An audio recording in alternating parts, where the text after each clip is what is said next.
કોંગ્રેસના ચાણક્ય તરીકે જાણીતા અહેમદ પટેલ જ્યાંથી આવતા તે ભરૂચ લોકસભા બેઠક પર ચૂંટણી પૂર્વે રાજકીય ઘમાસાણ સર્જાયું છે।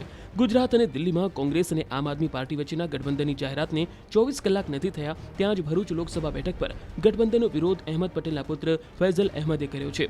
કોંગ્રેસના પૂર્વ સાંસદ અહેમદ પટેલનું અહીં વતન છે।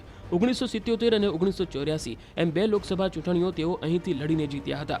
જોકે 1989માં ભાજપે અહીં જીત મેળવી ત્યાર પછી પાર્ટી ક્યારેય અહીં હારી નથી। અહેમદ પટેલનું અવસાન થયા બાદ તેમના સંતાનો ફૈઝલ પટેલ અને મુમતાજ પટેલ મુખ્યધારાના રાજકારણમાં પ્રવેશ્યા ત્યારથી જ ચર્ચા ચાલતી હતી કે લોકસભા ચૂંટણીમાં કોંગ્રેસ આ બેમાંથી એકને ટિકિટ આપશે, પરંતુ હવે આપ સાથે કોંગ્રેસના ગઠબંધનને કારણે અગણિત અવળું પડ્યું છે। ફૈઝલ પટેલે કોંગ્રેસ પાર્ટીના આ નિર્ણયને લઈ નારાજગી વ્યક્ત કરી છે। मैं दिल्ली अभी शाम को जा रहा हूं और हाईकमान से वापस बात करूंगा। देखिए, नॉमिनेशन के लिए बहुत टाइम है, इलेक्शन के लिए भी बहुत टाइम है, काफ़ी कुछ हो सकता है।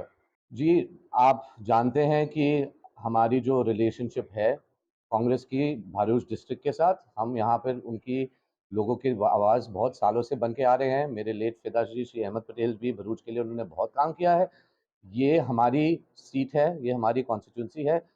बेशक अगर अलायंस में ये आज अनाउंस हुआ कि आम आदमी पार्टी को भरूच लोकसभा की सीट दी जाएगी, मैं और मेरे पार्टी वर्कर्स जो हैं, हम तो बिल्कुल इसके विरोध है, लेकिन जो पार्टी बोलेगी वो हमें स्वीकार करना पड़ेगा। मैं हाईकमान से बात करने वाला हूं, उसके बाद मैं और बोलूँगा। आपका कल का ट्वीट है कि मैंने राहुल गांधी को वादा किया है और अभी भी वादा दिया है, मैं ज़रूर जीत के आऊँगा अगर कांग्रेस यहाँ से लड़े।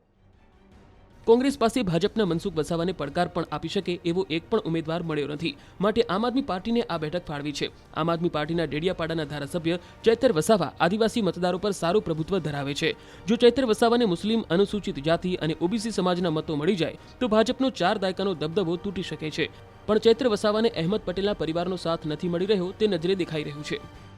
ઇન્ડિયા ગઠબંધનમાં જે કોંગ્રેસ અને આમ આદમી પાર્ટીનું ગુજરાતમાં ગઠબંધન થયું છે એમાં ભરૂચ સીટ પરથી મારા નામની જાહેરાત થઈ છે ને અમે વધાવી લઈએ છીએ।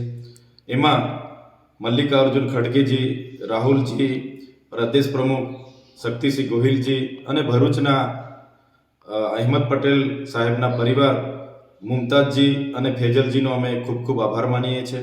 સાથે સાથે એમને વિશ્વાસ આપીએ છીએ કે કોંગ્રેસના તમામ સાથી મિત્રોને અમે સાથે લઈને એમને વિશ્વાસમાં લઈને અમે આગળ વધીશું, સાથે બેસીને રણનીતિ બનાવીશું અને ભરૂચ લોકસભા જીતીને સ્વર્ગીય અહેમદ પટેલજીને અમે શ્રદ્ધાંજલિ આપીશું।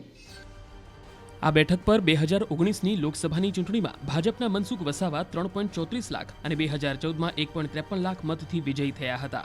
આ વખતે 5 લાખ કરતાં વધુ મતોથી જીતનો હુંકાર ભરી રહ્યા છે।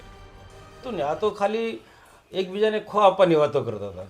ચૈતર વસાવાનું ઘણા સમયથી ભરૂચમાં નક્કી હતું કે લોકસભાની ચૂંટણી લડશે અને કોંગ્રેસ એને સપોર્ટ કરશે, એ ઉપલા લેવલેથી નક્કી જ હતું। જિલ્લાના સ્તરેથી કદાચ ઘણા બધા લોકોને નારાજગી હશે, પણ ભારતીય જનતા પાર્ટીને સત્તામાંથી બહાર કાઢવું એના માટેના આ બધા એમના અખતરાઓ છે, પણ એમાં એ સફળ થવાના નથી।